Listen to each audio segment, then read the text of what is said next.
हे भगवान, आखिर कब तक मुझे ये मिट्टी के बर्तन बनाकर आधे पेट में ही सोना पड़ेगा? क्या मेरे भाग्य में कभी सुंदर पकवान खाना नसीब नहीं होगा? हे ऊपर वाले, कोई ऐसा चमत्कार कर दो कि मैं अपने गांव का सबसे अमीर इंसान बन जाऊं। अजी, आप क्या पूरे दिन वही बातें बड़बड़ाते रहते हो? ईश्वर ने आपके अंदर बर्तन बनाने का इतना अच्छा हुनर दे रखा है, तो उसी हुनर के दम पर हमारा गुजर बसर तो हो ही जाता है। अरे नहीं नहीं भाग्यवान, क्या तुम्हारा मन नहीं होता अच्छे अच्छे पकवान, मिठाइयाँ, जलेबियाँ खाने का? काश हमारा घर भी इतना बड़ा होता कि सारे गांव के लोग हमारे घर को देखकर कहते कि वो देखो लल्लू लाल का घर है। और क्या तुम्हारा कभी मन नहीं करता कि मैं भी अच्छे अच्छे गहने पहनूं? आप ये कैसी बातें कर रहे हैं? मैंने तो अब तक कभी भी आपसे कोई गहने नहीं मांगे। आप जितना भी कमाते हैं मैं उसी में खुश हूँ। मुझे और कुछ भी नहीं चाहिए। अच्छा अच्छा, ठीक है। अब मेरा बाजार जाने का समय हो गया है। आज तो मुझे बर्तनों की अच्छी कीमत मिलेगी। इतना कहकर लल्लू लाल मिट्टी के घड़े सिर पर रखता है और बाजार की ओर निकल पड़ता है। मेरी प्यारी पत्नी को भी कुछ नहीं पता है, बस हमेशा ज्ञान की बातें झाड़ती रहती है। मैं एक दिन जरूर बड़ा आदमी बनूंगा। ये सब कुछ सोचते सोचते कुम्हार बाजार में पहुंच जाता है।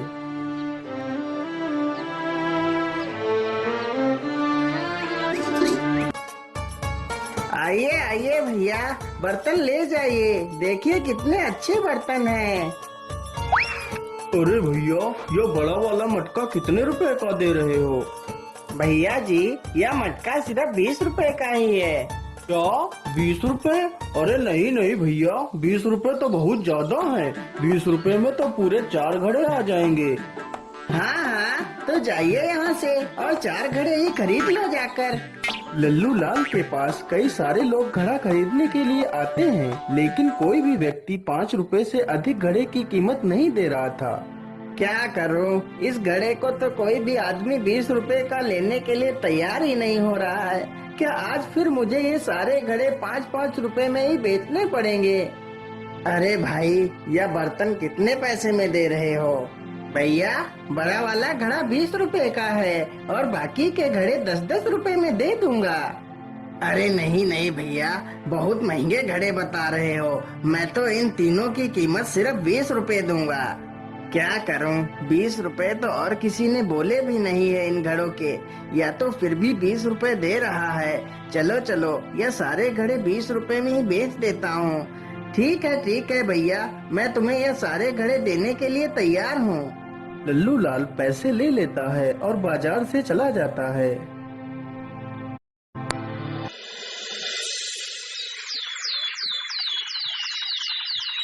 लल्लू लाल नदी के किनारे बैठकर बड़ा आदमी बनने के सपने देख रहा था। क्या करूं, कैसे बड़ा आदमी बनूं? रोज रोज मुझे बर्तन बनाना बिल्कुल भी अच्छा नहीं लगता है। अरे ये क्या, मुझे लगता है या तो कोई बोतल है। चलो चलो, इसे पानी से बाहर निकाल कर देखता हूँ। लल्लू लाल उस बोतल को पानी से बाहर निकाल लेता है। अरे इस बोतल के अंदर क्या है? मुझे लगता है इसमें कोई कागज छिपाया गया है। चलो इसे खोल कर देखता हूँ।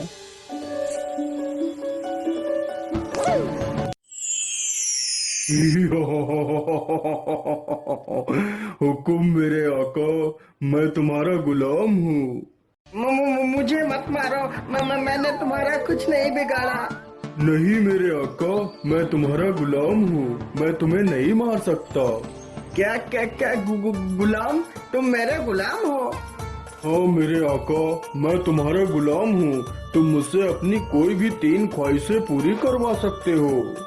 मुझे लगता है जो कहानियाँ मेरी दादी बचपन में सुनाया करती थी, वह सारी बातें सच होती हैं। इसका मतलब मैं कोई सपना नहीं देख रहा हूँ। यह जिन तो मेरे कब्जे में है। मैं जो भी चाहूँ इससे करवा सकता हूँ। अरे जिन, क्या तुम मेरी सिर्फ 3 ही ख्वाहिशें पूरी करोगे? हाँ हाँ मेरे आका, मैं सिर्फ 3 ही ख्वाहिशें पूरी कर सकता हूँ। बोलिए तुम्हारी क्या ख्वाहिशें हैं? हे जिन, मेरी पहली ख्वाहिश ये है कि मेरा घर गांव का सबसे बड़ा घर बन जाए। इतना बड़ा घर हमारे जमींदार का भी ना हो। ठीक है मेरे आका, मैं तुम्हारी पहली ख्वाहिश को पूरा कर देता हूँ। जिन तुरंत ही अपने जादू से लल्लू लाल का घर बहुत ही सुंदर बना देता है। मेरे आका, मैंने तुम्हारा घर बहुत ही आलीशान बना दिया है। मांगिए आका, तुम्हारी दूसरी ख्वाहिश क्या है? क्या मांगू? अभी तो मुझे कुछ समझ ही नहीं आ रहा मैं इस जिन से और क्या मांगू। ऐ मेरे जिन, मैं अपनी दूसरी ख्वाहिश अभी नहीं मांग सकता। मैं अपनी दूसरी ख्वाहिश तुम्हें सोच कर बताऊंगा। ठीक है मेरे आका, जैसी तुम्हारी मर्जी। तुम बाद में सोच कर अपनी ख्वाहिश मुझे बता देना। अब तुम्हारे पास सिर्फ 2 ही ख्वाहिशें बची हैं। चलो, मैं जल्दी से यहाँ से अपने घर चलता हूँ और देखता हूँ मेरा नया घर कैसा बना है। लल्लू लाल जल्दी से अपने घर जाता है तो देखता है उसका घर अब झोपड़ी से बदलकर एक आलीशान बंगला बन गया है। यह देखकर लल्लू लाल की खुशी का कोई ठिकाना ही नहीं रहता।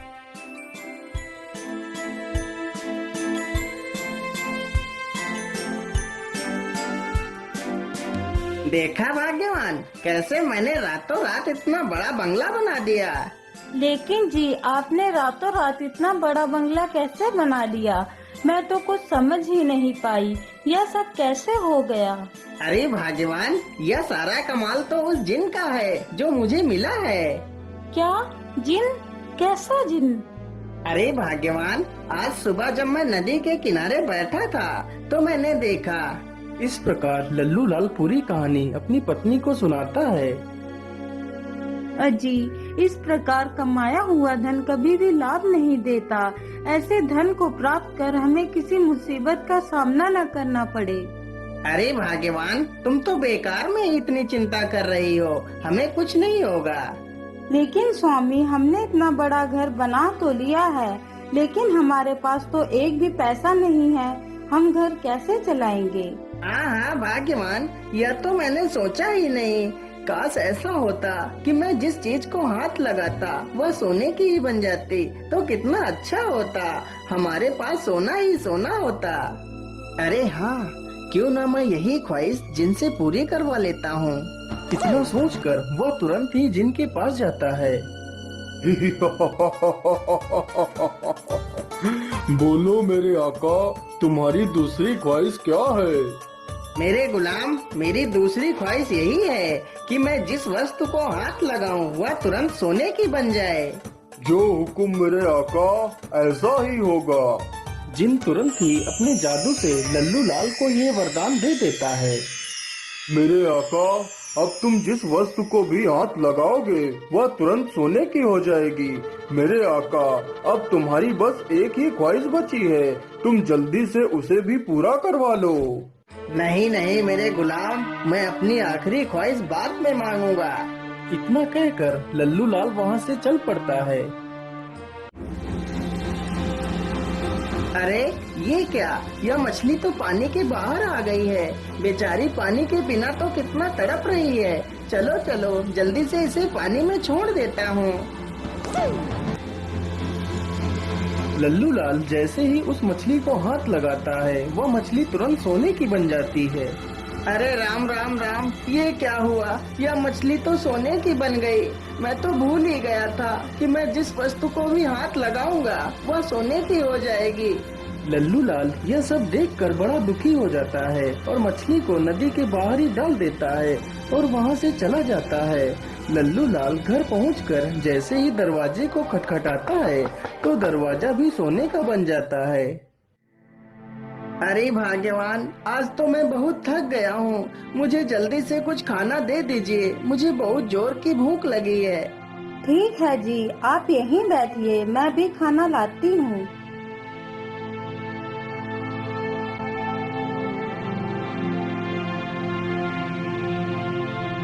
रोहिणी तुरंत ही उसे खाना देती है, लेकिन जैसे ही वह थाली को हाथ लगाता है तो वह थाली सोने की बन जाती है और वह खाना भी सोने का हो जाता है।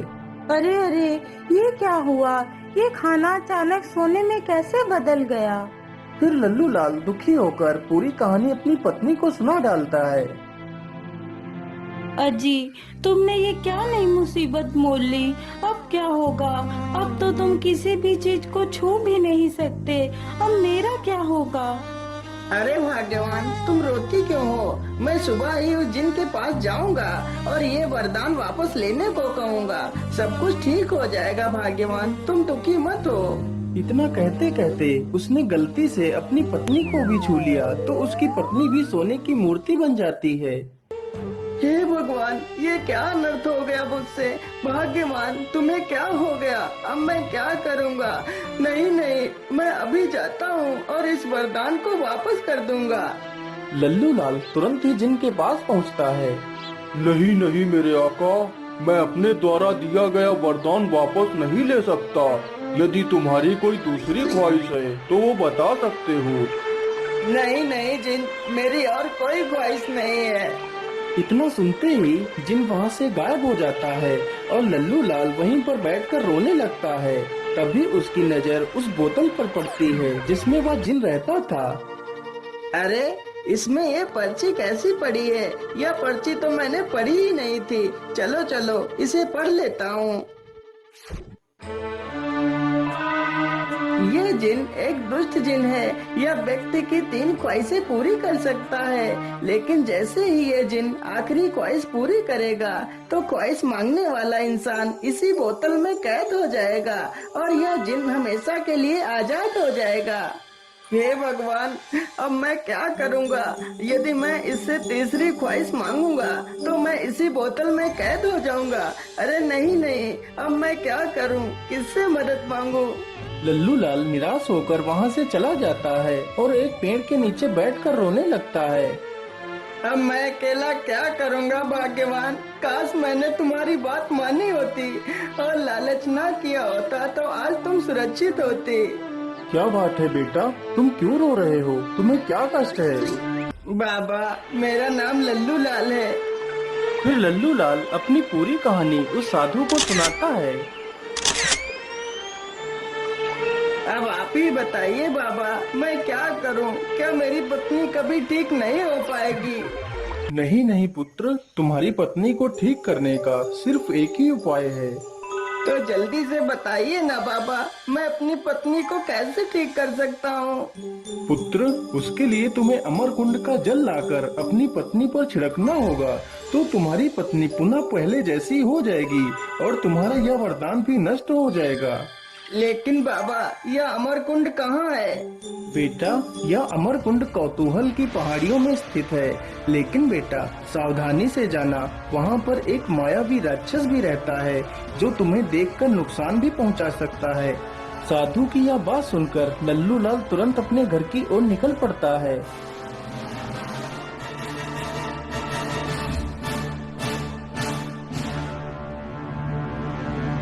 मिट्ठू, मैं अमर कुंड से जल लेने के लिए जा रहा हूँ। तुम अपनी मालकिन का ख्याल रखना। नहीं नहीं मालिक, मैं भी तुम्हारे साथ ही चलूंगा। पता नहीं तुम्हारे किस काम आ जाऊं। किसी महापुरुष ने कहा है कि एक से भले 2 होते हैं। ठीक है मिट्ठू, तो फिर तुम भी मेरे साथ ही चलो। लल्लू लाल जल्दी से एक खाली बोतल उठाता है और दोनों वहाँ से निकल पड़ते हैं।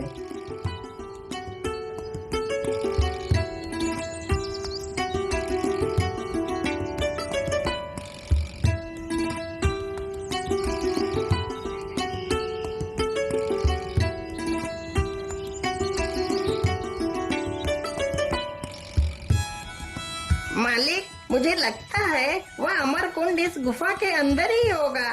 हाँ हाँ मिट्ठू, तुम ठीक कहते हो। चलो जल्दी से इस गुफा के अंदर चलते हैं।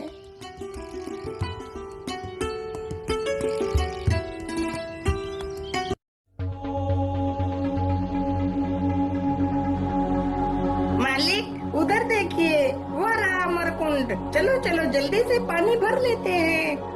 नहीं नहीं मिट्ठू, अमर कुंड के पास जाने से पहले हमें सही ढंग से देख लेना चाहिए। यहाँ पर एक राक्षस भी रहता है।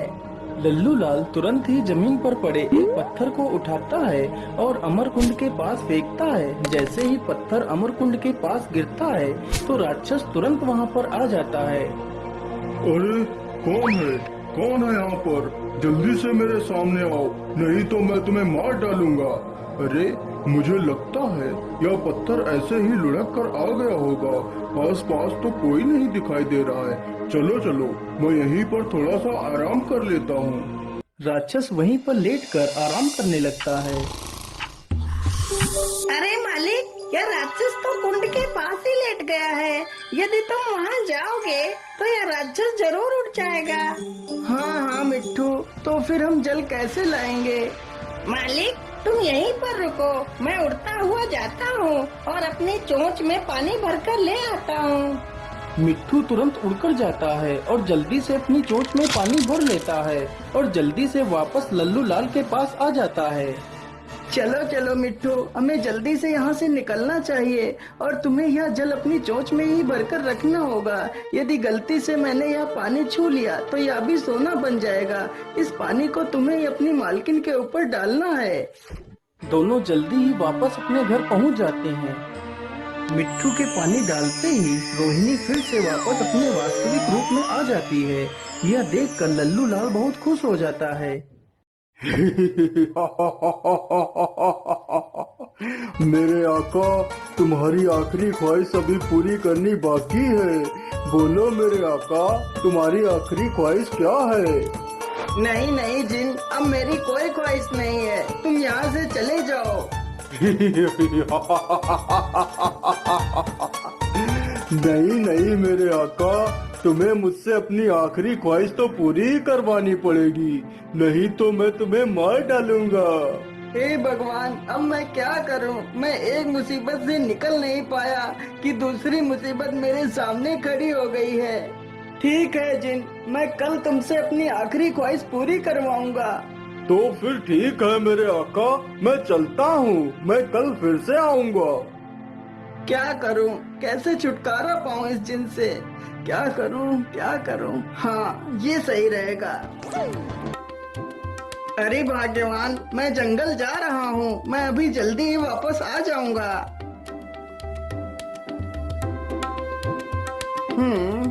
मेरे हिसाब से यही बांस ठीक रहेगा। चलो इसे ही जल्दी से काट लेता हूँ। लल्लू लाल जल्दी से उस बांस को काटता है और बांस को लेकर अपने घर पहुंच जाता है और अपने घर के बाहर ही एक गड्ढा खोदकर बांस को उसी में गाड़ देता है।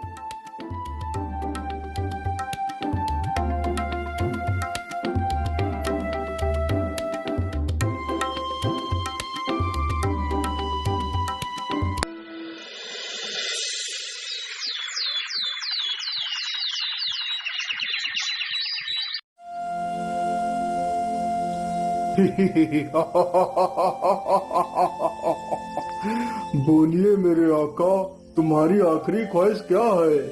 अरे ओ मेरे गुलाम, मेरी आखिरी ख्वाहिश यही है कि जो यह बांस जमीन में गड़ा हुआ है, इस बांस पर तुम्हें 20 साल तक चढ़ना है और फिर नीचे उतरना है, फिर चढ़ना है और फिर नीचे उतरना है। यह कार्य तुम्हें लगातार 20 साल तक करना है।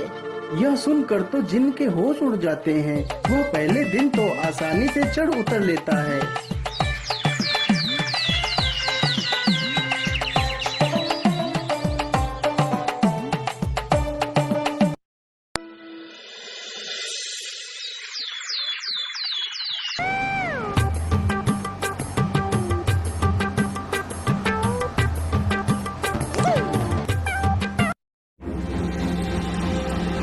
अरे बाप रे बाप, मेरी तो चढ़ते उतरते कमर ही टूट गई।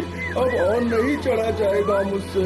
अगर अब और चढ़ा तो मेरी जान ही निकल जाएगी। इससे अच्छा तो मैं बोतल में ही था, कम से कम आराम से सोता तो था, लेकिन बाहर आकर तो मेरी हालत ही खराब हो गई है। चलो चलो, मैं जल्दी से यहाँ से भाग कर वापस उसी बोतल में चला जाता हूँ। जिन तुरंत ही वहाँ से भाग खड़ा होता है। यह देखकर लल्लू लाल और उसकी पत्नी दोनों खुश हो जाते हैं।